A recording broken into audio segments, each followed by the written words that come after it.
او زه دا خبره په ویاړ کوم چې دا اسمبلي موږ ته معلومه ده چې دا اسمبلیانې د کومې اسمبلیانې د پام سي تعلیق صاحب په کوم 2 نمبري چې په دې ملک تا اسمبلیانې جوړې کړې او په د هغې څه دي بیا یو غیر آئیني قراردادونو پاسې د دې اهمیت دا قوم نه مني. زما د پارټۍ سربراہ خو د دې اسمبلي ممبر هغه در پېښوله چې کومه اسمبلي کې تا کوم خلک راجمع کړي دي هغه وایي زه په دې اسمبلي کې نه کښېنم. هغه سردار اختر بیګل چې دی هغه منتخب نماینده و د دې قام لیکن هغه چې ما ته په هغه اسمبلي کې ازادي ته ما ته موقع نه راکړې زه په دې اسمبلي کې نور نه کښېنم. نو زموږ د ټولو نماینده نن موږ دا وایي په دې اسمبلي کې محمود خان اچفزی زموږ نماینده د محکوم قومونو زموږ نماینده دی او ته د هغه خلاف چې هر قرارداد راوړې لیکن د قوم په زړه کې د ده لپاره چې کوم احترام او عزت دی هغه کې کمی نه شي راتلی د هغه کې کمی څوک نه شي راوستلی ولې چې هغه کومه لاره ځان ته خپله کړې ده هغه کومه لاره خوره کړې ده په هغه لاره کې چې دی هغه د دې ټولو قومو نن زه د دې سټیج یو ځل بیا دا وایم چې زموږ لکه زیارتوال صاحب چې وویل چې ډېرې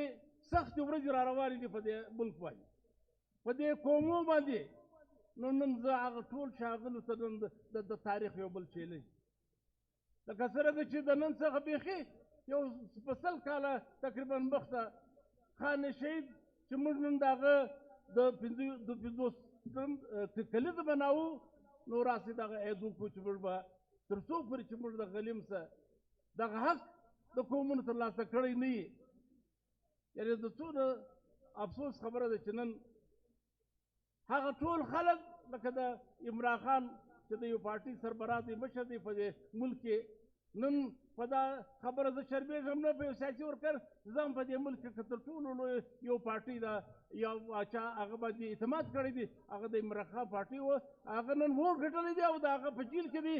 نن چې چا ووټ بایللی دی هغه قیادت کوي. نو راځئ چې یو ځل بیا د دې سټیج څخه د پښتونخوا ملي پارټۍ د دې سټیج څخه بیا دا وعده سره وکړو چې تر څو پورې موږ د دغه غیر جمهوري قوتو څخه د دې غلیم څخه موږ د خپله خاوره د خپل وسایل او د خپل آئین محفوظه نه وي ساتلی تر هغو پورې موږ په کراره نه کښېنو. نو زه پر آخر کې ولکبیر افغان زما څنګ ته ولاړ دی نو مقصد یې د هغه دی چې مختصره وینا وکړم نو زه به په دا یو شعر باندې رخصت واخلم چې هغه یو شاعر پښتون شاعر ویلي وو چې سره سي پښتنو دا زورور بې زوره نه تښتي سره سي پښتنو دا زورور بې زوره نه تښتي خوله د استبداد په فریادونو ماتېدی نه زه به مې د کړې سوداګره چې پښتون ګټم دې کې د پښتو په دولتونو خرڅېدلی شي. وسلام. ډیره مننه.